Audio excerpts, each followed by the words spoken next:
តោះបងប្អូនយើងចូលទៅធ្វើការបកប្រែនៅអត្ថបទរបស់យើងទាំងអស់គ្នាបាទនេះខាងក្រោមគឺជាការបកប្រែរួចរាល់ហើយបាទអញ្ចឹងយើងអានហើយយើងបកប្រែទាំងអស់គ្នា I live in a house near the mountain បានន័យថាខ្ញុំរស់នៅក្នុងផ្ទះមួយក្បែរភ្នំនេះយើងប្រែថាក្បែរណា I have 2 brother and 1 sister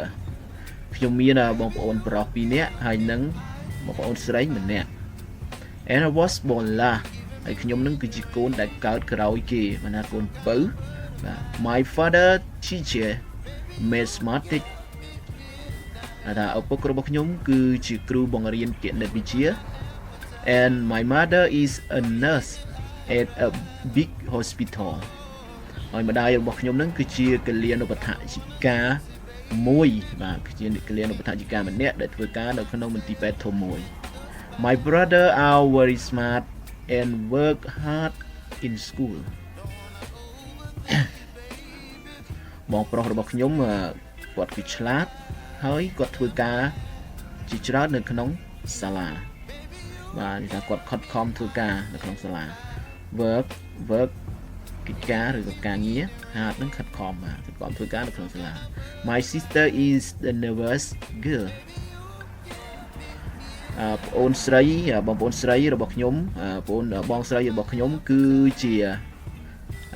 មនុស្សម្នាក់ដែលគាត់នឹងឆាប់ភ័យខ្លាចគាត់គ្មានស្រីម្នាក់ដែលមានការភ័យខ្លាចច្រើន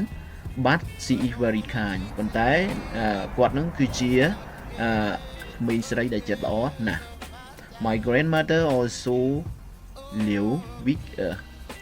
ជីដូនរបស់ខ្ញុំគឺរស់នៅជាមួយនឹងពួកយើង She came from Italy when I was 2 years old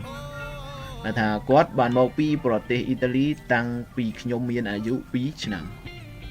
She has grown old បាទ She has grown old ថាគាត់មានវ័យចាស់ណាស់ទៅហើយគាត់មានវ័យចាស់ណាស់ទៅហើយ but she is still very strong ប៉ុន្តែគាត់នឹងនៅតែមានកម្លាំងខ្លាំងមាំមួនបាទ She cook the best food គាត់ធ្វើម្ហូបបានល្អណាស់ណាគាត់ធ្វើម្ហូបជាច្រើនបានគ្រប់ទម្រង់បាទគាត់ថាគាត់ធ្វើម្ហូបបានល្អណាស់បាទអញ្ចឹងយើងបន្តទៅវីដេអូរបស់យើងទៀតបាទបកប្រែមួយទៀត My family is very important to me បានថាគ្រួសាររបស់ខ្ញុំគឺវាមានសារៈសំខាន់ណាស់សម្រាប់ខ្ញុំគ្រួសាររបស់ខ្ញុំគឺគាត់មានសារៈសំខាន់ខ្លាំងណាស់សម្រាប់ខ្ញុំ We do lot of things together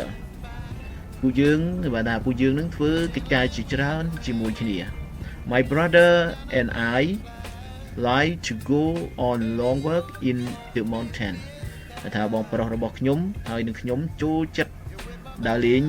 ភ្នំបាទចូលចិត្តដើរលេងភ្នំហើយចូលចិត្តដើរលេងភ្នំគឺយូរទៀត long គឺយូរចូលចិត្តដើរលេងនៅភ្នំនោះយូរបាទ My sister like to cook with my grandmother បងស្រីរបស់ខ្ញុំចូលចិត្តចម្អិន